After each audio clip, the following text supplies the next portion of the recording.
சொன்ன ஹைப்பா இப்போ சலபல அடியே கங்கம்மா வெறுப்புல சிரிக்கிற ஹனியே நானும் பழம்பல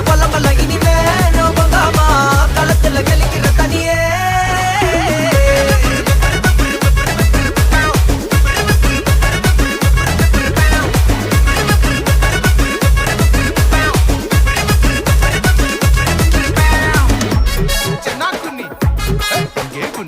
Hey,